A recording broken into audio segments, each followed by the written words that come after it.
Corona महामारी को देखते हुए सभी राज्य सरकारों ने कांवड़ यात्रा पर रोक लगा दी है। आज के नूत इस वीडियो में हम आपको सावन के महीने में होने वाली कांवड़ यात्रा के इतिहास के बारे में बताएंगे। कांवड़ यात्रा होती क्या है, ये क्यों निकाली जाती है और ये कितने तरह की होती है। बस आप बने रहिए हमारे साथ। हिंदू धर्म के मुताबिक कांवड़ यात्रा को लेकर कई मान्यताएं हैं।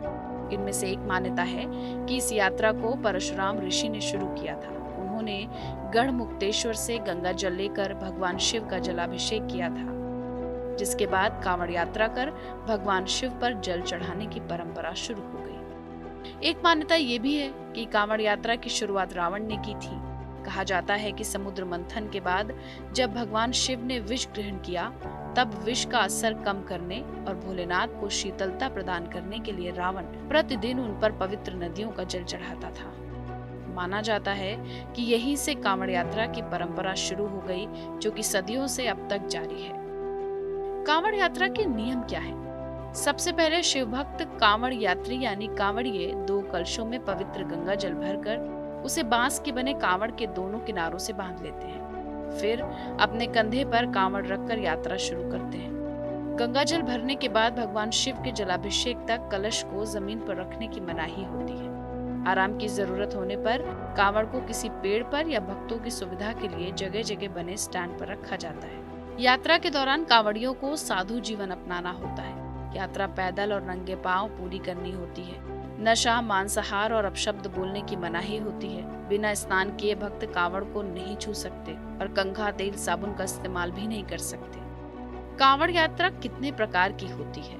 मान्यता के आधार पर परशुराम ऋषि के समय से ही कांवड़ यात्रा पैदल निकाली जाती रही है, लेकिन समय और सहूलियत के हिसाब से अब इसके कई नियम और कायदे बन गए हैं। ज्यादातर भक्त सामान्य कांवड़ यात्रा पर जाते हैं, जिसे खड़ी यात्रा कहते हैं।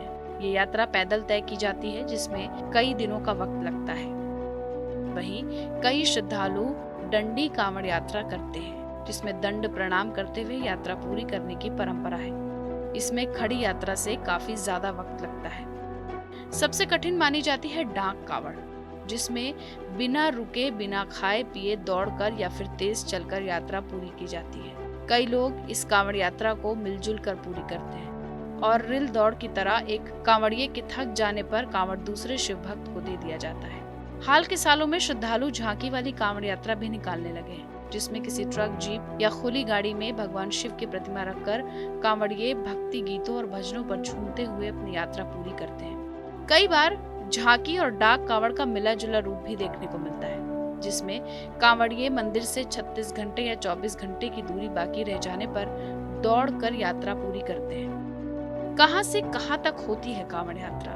कांवड़ यात्रा हरिद्वार या दूसरे धार्मिक स्थान से गंगा जल के संकल्प के साथ शुरू होती है। इसके बाद कांवड़िए पवित्र जल लेकर अपने गृहनगर या निवास के आसपास के शिव मंदिरों तक पहुंचते हैं और भगवान शिव के जलाभिषेक के साथ ही ये यात्रा पूरी हो जाती है। इसके अलावा झारखंड के बाबा बैद्यनाथ धाम और बनारस के विश्वनाथ मंदिर जैसे मशहूर शिव मंदिरों में भी कांवड़ियों की विशेष भीड़ रहती है, जहाँ जल चढ़ाने को विशेष पुण्य का काम माना जाता है।